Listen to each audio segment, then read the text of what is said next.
Well, hello everyone. Welcome to my channel, The Importance of Temperance. I'm Katie and I hope that wherever you are in the world, you're doing super well. So today I'm back with the birds.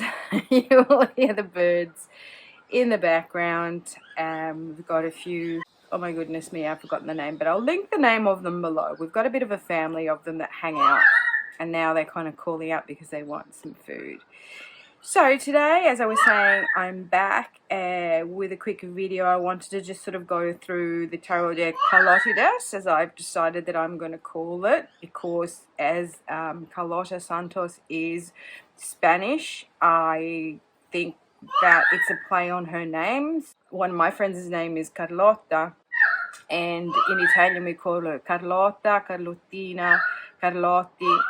So I'm just assuming this is Carlotydes, not Carlotydes, as us here in the English-speaking world are pronouncing it. That's just my take on it. So I thought that I'd sort of give you a quick sort of overview of this one. This arrived last week sometime. I did say in my other video that I was waiting on this one, but then I just did the two ones that arrived. In the meantime, I did another video that's super fun. Check it out. This one features in it. This deck here is quite small compared to, you know, a normal tarot card. As in normal, what we're talking about is I don't have a normal one. Oh, hang on. Yeah, I've got this one here. Yeah, and I've got all these decks around me because I'm going through them all because I want to do this experiment. Yeah, so there you go. That's a US Games card. So it's very small, much smaller than a US Games card. So I'm in the middle of going through all my tarot decks and deciding which one is my favorite card in the decks. And that's proving to be quite interesting because I was assuming that all my RWS tarot decks, it will be the same card. And I'm talking with, you know, with Pixie's artwork here, like the real Pixie artwork. It's interesting because I gravitate to 3 cards. In every single deck I gravitate to those 3 cards, but some I'm not. So that's really interesting. So, you know, like this feat is becoming a little bit more impossible. I thought it would be easier. Anywho, here to talk about tarot deck Carlotydes. It is published by Fournier and it's made in Spain. Fournier is a Spanish publisher. The artist or, you know, creator of this deck, her name is Carlota de Santos. Yeah, so I've edged this deck in black and I kind of had a bit of a hard time of it for the simple fact that these cards are quite thin. This cardstock is quite thin. So it's not perfect. I'm not sort of like, I didn't do a great perfect job of edging them, but yeah. And also I sort of was happy that I didn't kind of like, that the edges didn't bleed over. But even if they did, it just gives it a little bit more character, I reckon. So love these backs. This deck is one of those decks that I kind of was umming and ahhing about getting because I kind of didn't know. I had seen it a couple of times here and there. I had seen it on Amazon. I didn't quite know what to think about it. I think I saw the backs on someone's channel, on someone's walkthrough, and I really liked the backs, and I kind of liked some cards, and then I didn't like others. Again, I find that this is based on the Tarot de Marseille because it is quite a pippish deck in the sense that the minors, even though they are illustrated, they are still very kind of pippish. Also, a very interesting thing is that this kind of deck is a mishmash of all sorts of things, and so different suits have got different characters or different associations. So you've got a bit of paganism in there. You've got sort of kind of this nod to, I don't know what this would be. Would this be kind of like, don't know if that's Islam, you know, when Islam was in Spain. You've got a nod to fairy tale characters. So, you know, you've got the little bunny here. You've got Princess on the Pea kind of vibes. You then have a bit of Russia happening, you know, with these clothing. You've got also some sort of nods to Napoleonic or kind of like 1700 sort of fashions. You've got vodka. Yeah, so I really don't know what to make of it. It's a bit of a mishmash of all kind of things. So I guess there's a lot of diversity in here, in the sense that, you know, across cultures. This kind of reminds me of the Mayas or the Incas. Yeah, so it's a very interesting deck. And then here we go, you know, when I say it's pippish, it's got these, and now it's slip sliding all over the place. This reminds me of when I went to Park Güell in Barcelona. So there's this sort of like massive lookout, but then underneath it, you can go underneath, and there's all these archways, and it just reminds me of that architecture. And also, what I've noticed in this deck, that there's a strong feminine presence, so a lot of females in this deck, not very many males. I'm not entirely sure if Carlotta, you know, what her sexual orientations are, but sort of I get a feel that she has a lot of feminine characters in here. So, you know, I would sort of guess that maybe she is gay in some way. I'm not entirely sure. But that's kind of the vibes I get from here, is, you know, very feminine, empowering, energetic deck. Also, this is taken from Klimt. Now, I don't know if it's the Kiss or the Embrace. And then you have, you know, the Hierophant, which is the cardinal here with the bunnies having a tea party. You have a nod to King Louis the 15th, who was the Sun King. This is our High Priestess, kind of a nod to a bit of a babushka. And then we have, you know, like the magician is all David Bowie here. And then you have the Fool, which is kind of like female, male, androgynous, I don't know, person. Yeah, so very interesting take on it. Very eclectic, very colourful. It's cute. It's interesting. I haven't had a read with this as of yet. I'm just sort of like getting used to its images. I'm sort of I had it sitting by my bedside table, just because I do those kind of rituals to imbue it with my own energy. But yeah, I don't kind of know, like, I don't know what a reading would be like with it, because I haven't done that yet. But I was going through it, and I was looking at what my favorite card of them all would be. I love the way that they've done, you know, they've tied these sticks onto these horses' heads, making them into fake unicorns. I think that's the card that I like the least in this deck, this Nine of Wands, because I'm not quite sure what it is. And another thing that's super interesting, I can't find any information on this deck.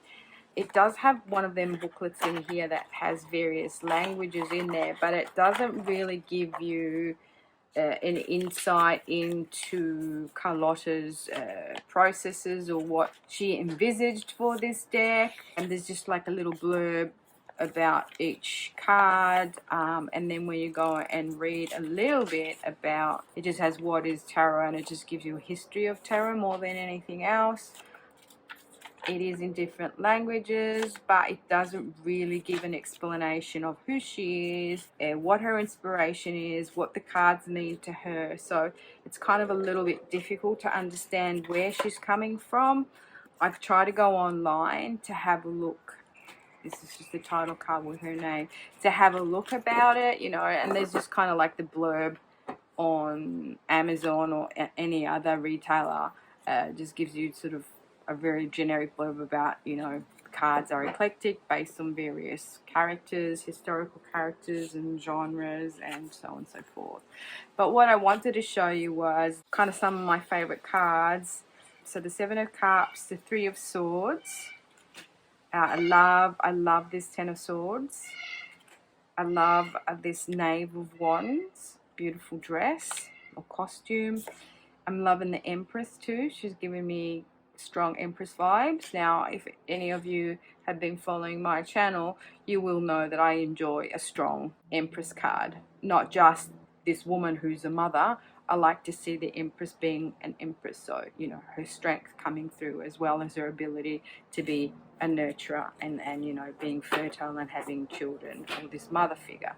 And then this is my most favorite card of them all, is the Wheel of Fortune. I don't know, there's something about this card. You know, I grew up in Italy, the hot chilies hanging down from the roof, and the garlic and the herbs drying, and then the black cat. And I just love the way that we've got this table with these tiles. You've got beer, you've got a glass of wine with some tapas there. I don't know, it just like it kind of resonates with me. I like this little cute little monkey. It reminds me of this cartoon I used to watch when I was younger. There was sort of like a monkey like that. Yeah, very, very interesting take on the tarot. You know, I am kind of vibing with it. I'm not in love with it. But having said that, I am happy that it is in my collection at the moment. I just also really like the Ace of Wands with all those flowers. So very interesting. So that's the newest deck in my collection. I also wanted to give a shout out to the Good Tarot. Now, I got this tarot deck a while ago because I was attracted to the beauty of it. However, for some reason, I can't see, this is the one card that I can't stand in this deck, for the simple reason it reminds me of Father Christmas. But yeah, for the rest, it's a beautiful deck, very whimsical, very kind of magical, I guess. It takes you always as magical places, but yeah, it's quite poignant. This is another card, and this is just, I mean, with most kings in these kind of like, I guess it'd be a bit fae or fairy tale kind of lands, they all look like Gimli, which is the dwarf or the gnome from Lord of the Rings. They all make him look like him, so don't like that much. Yeah, there's something, you know, look at this beautiful card. There's something about this deck that I was instantly attracted to when I saw the images, but then when I got the deck, some cards are really, really beautiful, others I didn't see. But I haven't actually used it. Something the other day, I was called to pull or to use a deck that had pure feminine energy, and to me this deck is the epitome of feminine energy. So I pulled a couple of cards, and then I thought, oh, you know what, I want to pair it with the Wisdom of the Oracle deck. Now, they're both by Colette Baron Reid, and oftentimes I will pair the two.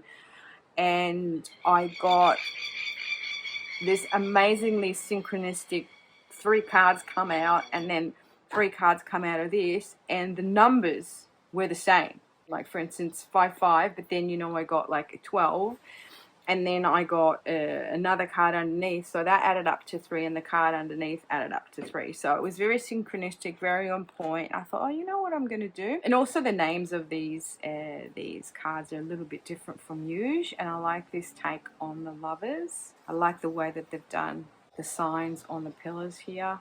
Temptation, which is the Temperance card. I just like the way that they the Devil card. I just like the way that they've sort of changed some of the names. I love this Wheel of Fortune, which she's inverted called Fortune's Wheel. So I decided, you know what, I'm going to try and use this. So I've been using this deck, and I've been really, really enjoying it. It's our Hangman, and you know, pairing it with this deck here, it's just like, yeah, it's just fantastic. It kind of really works well together, you know. And I've been getting some really awesome hits with it. Very feminine energy, very gentle, very soothing, very healing, which I feel is very pertinent at the moment. I think we are in a stage of the world where I feel there's been a change. I don't know if you guys can feel it, but the energy has changed. It's a very, very healing energy. We've got, as I'm filming this, it is the full moon in Pisces. It is a super moon.